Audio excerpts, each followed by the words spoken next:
Hey there, what's up? Um, I'm here in this beautiful garden this great morning, and I'm here to share recollections of memories I've had from my dad. This fateful day makes it 10 years since I have lost him, and I dare say we have lost him because it includes my family, my siblings, my mom, and I would say to some extent the community in which we lived in, because my dad, I would believe, and as I've seen, evidently is someone who has a sense of community. And so the purpose of making this video is for my own personal reflection of having, as I would say, a sort of public journal that I could fall back to at any point in time in my life and see the difference in thoughts I have between now and give it a thought 10 years later, 20 years later, and you might never know what's the possibility of my kindred seeing this video in years to come. So I would like that. And another, as I am an utilitarian, which sometimes takes the fun out of things, is I would like that people might resonate with what I have to say. I believe I'm not the only one who have lost someone, so there are so many others who can relate to what I'm saying and find solace or just enjoy the story of what I have to say.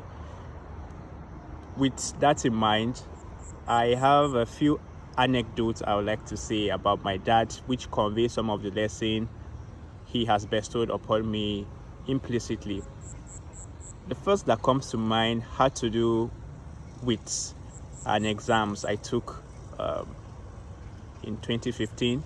So you are required to write an exam to get into university. Of course, it's called JAM and a JAM examination, similar to the SAT, which is being done in other places.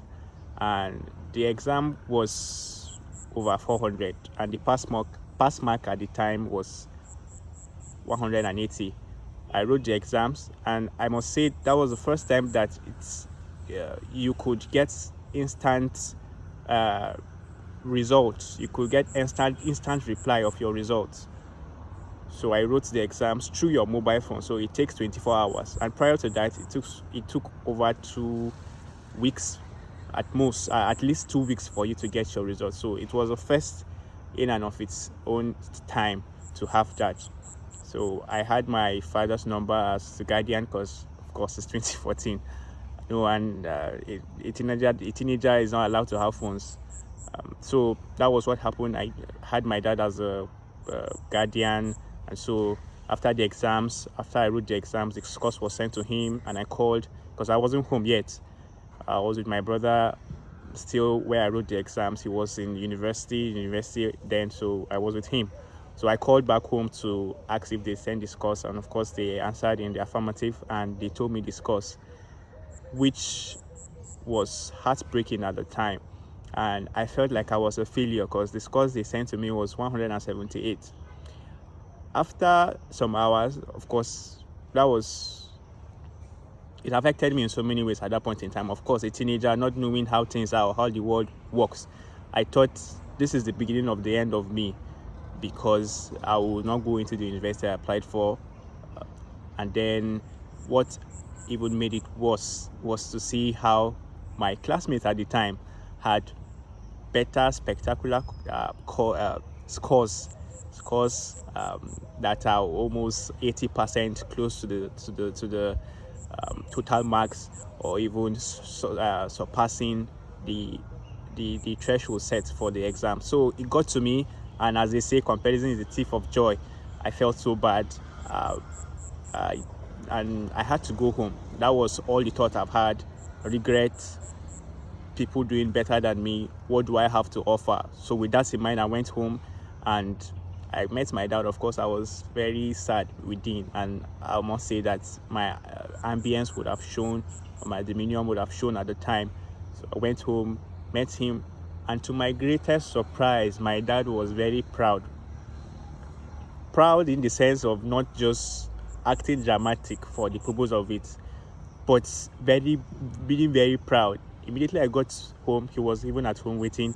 He was like so proud. I got this 178 scores, and he was talking about the possibility of, if federal university, which had 180 as the pass mark, wouldn't take me, of course private university would. And at that moment, he recalled my cousin who was in a private university, and said he will link up with my uncle and they'll get to see how the things are done to get me into the university. And I was so shocked and surprised.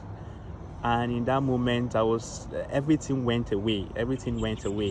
I was surprised that he had that. I mean, I failed in my own thinking. So that happened, and I had to go back to school. It was a boarding school. I had to go back to school to complete the session and write my other external exams, which were the WAEC and NECO. So I went back, and then I got to my friend. My friend told me, oh, there must have been a mix-up. Not there must have been a mix-up, but there are cases of students being sent the wrong scores or not adding a particular subject, to which I obliged. And then I sent someone, a day student, someone who wasn't in the boarding school with us, to help reprint. So he came back, and as he said, I passed the exams. I think I passed the 180 scores with over 50. Safe to say that I got it. So of course, the first thing, or what came to my mind, I was happy. And the first thing I did, of course, I could not call. It was on Friday that I did that. I got the slip on Friday, and it was already late. So I had to wait for the next day, which I can remember vividly was on a Saturday. So I called my dad, and I told him how I have good news. So the good news was, the 178 I got actually now is this course.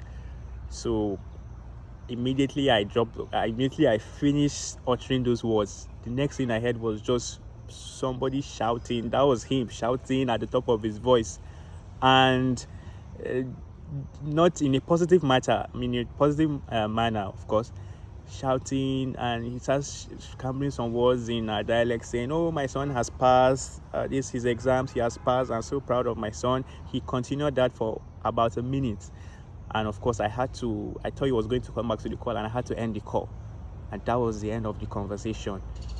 I was happy, and I would say, recounting, sadly, or should I say happily, that was the last time I spoke to him. And that was how it all happened. And what I picked out from that, or what it made me realize, is that, recounting with other experiences I've had with my life, my dad wasn't someone that created a lot of expectations. Now, this might get a little bit of misinterpretation. When I mean expectation, it comes in the sense of, you are already enough. You being my son is enough. You being my blood is enough. And I must say that it also came with the whole family in whole. My mom, my siblings, they never cared, for lack of better words. They just wanted me to be my own self. And I must say that created a lot of self-esteem in me. It gave me agency, and I can only be thankful to them. A lot of scientists have said things about how people who lack self-esteem at their teenage years, of course, build up to their adult age, and that's where you see situations of delinquency, and you go to the root cause of that. As scientists have said, and I've seen cited papers, so I'm not making it up. So this is, there are citations on it. So yes, so they make inference of how that has caused. And I am grateful because I lost my dad at a very young age, 15, 14, and I would want to believe that his absence didn't affect me, and that is all thanks to people who I've looked up to. My brothers, of course, my sisters, my mom, and my brother-in-law. You you could think of it as them not sitting down with me to tell me this is how to be a man. And I don't think that is how you are being taught on how to be or carry out a personality that would it will take you for a long while or will take you far to where you want to be. It's something that you see someone doing and you emulate. So even in the space of saying, oh, this is what I have learned from this person, from seeing what he has done. So that is what has helped me a lot. You would think as that has been helpful to where I am today, and that has helped me a lot. So I'm grateful. If anything, anyone who has watched this that I've mentioned in that category, and so many other people have read a lot of books, a lot of people have met strangers, and I do believe that there's always something to learn from somebody, and you cannot look up to somebody in whole to be a personification of who you would want to be, because there are aspects of somebody you wouldn't want to have. So that mindset helped me open up, and also even open up, not make somebody my idol that I would want to be the entire or emulate the entire personnel of that person. So it helped me. And so just to balance out the last anecdote, and just to state how all my experience with my dad wasn't all that kumbaya. There was a time we were playing football, I and my cousin brother, and so it was a ball made out of sock. So we were playing, and of course he was in a meeting, very important meeting I must say, and we were playing the football in our house, and so we had glass windows. So of course, glass windows and football, what's about to happen next. You guessed right. We were playing, and then we shot at the window and it broke. So he came out very profusely angry, shouting at the top of his voice, and you wouldn't believe what he came out with. He came out with a knife, and he came at us with a very good vigor and strength to actually, I don't know what he intended doing, but somebody coming to you with a knife, I don't think he has anything joyful about that. So the way he came at us with the knife, just I and my cousin brother, and I would want to believe the only thing that stopped him getting to us was, graciously or thankfully, there were people in the compound or people at home who were just sitting around. I think even my mom, they were like about 4 or 5 who held on to him, and all he kept saying that, I'm going to kill you, and all of that, which I can smile now, but at the time I wasn't in that mode. And I will not lie, at that point in time I thought that of course I was 9 years, 10 years, I can't recall clearly, but that was the age I was. So I just thought that was going to be it. So, and not up until like 5 years, I would say 5-7 years ago, that I thought, oh, there is no way that a father is going to do whatever he wanted to do with the knife. So I would want to believe that. So that was how it ended, but it just describes how I've had ups and downs with him as well. And aren't we all humans that will get to disagree with one another, and that will not discard the relationship we have with one another. So that was it, and I'm grateful for whoever I've learned from. And I bet you, if you've been in my life for 24 hours, 48 hours, a week, there's something that I look up to you to learn from. So that has been my mantra in life. And just winding up the video, that I talked about agency that has created, that the presence of my dad has created in me, agency and self-esteem, and it has given me the perspective of going out into the world and thinking I could be something without being nothing. Yeah, a lot of things to clear out there, which is what I'll try to do. So the world as it is designed today would tell you that you need to offer something to have value, whatever value means. And at that point in time, people would use career, people will use their marriage, people will use their relationship to have that value in order to see them as, oh, we can see you as somebody we look up to in society. But the framing that I got from my parents was, you can be in a suburban area, you can be in a remote village and still be that person you would want to be, because we accept you for who you are. We are not going to accept you when you become this, when you become that, when you turn to this, when you get to that. You are who you are, and whatever you would want to do is within your powers. And I feel maybe I might be going out of my bounds here, is for a parent who has nothing to offer to his child, that is what you can freely give your child. Freely, that is what you can freely give your child. And I do not know the science behind it, but the act of, or the presence of your dad alone has a lot of impact that fathers sometimes don't have a mention of, or don't have a measure of.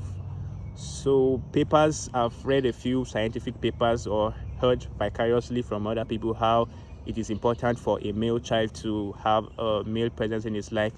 And sometimes parents could be present in your life, they could be available but not present. So you have your dad, but he's not. But I might be meandering a lot about this, which means I have to end the video soon. Losing my thoughts now.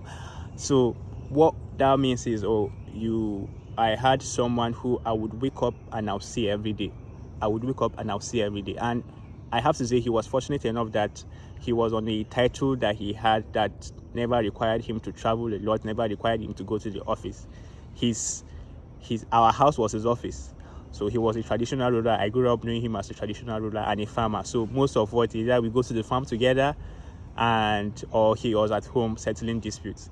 So, and the part of the farming where I go to the farm with him, nature, who knows, maybe that influenced my location for the video. I love nature, so spending time with nature. So we created a lot of memories together in his presence. So that was that for me. I mean, at the end of the day, the point I try to convey at the end of everything is that is encapsulated by Vincent van Gogh, who said, if I am worth something later, I am worth something now. And that was incredibly demonstrated by my family, by my dad, by my siblings, and they continuously do so on a daily basis. For this, I am grateful. I continually remain grateful, and I'm grateful for the community I have, grateful for the family I have, to make me the man I'm becoming and the man I am. For dramatic purposes, I do not believe in life after death, but I'll say this for dramatic purpose, that wherever my dad is, I know that he is certainly proud of who I am and who I am becoming. Thank you. Ciao.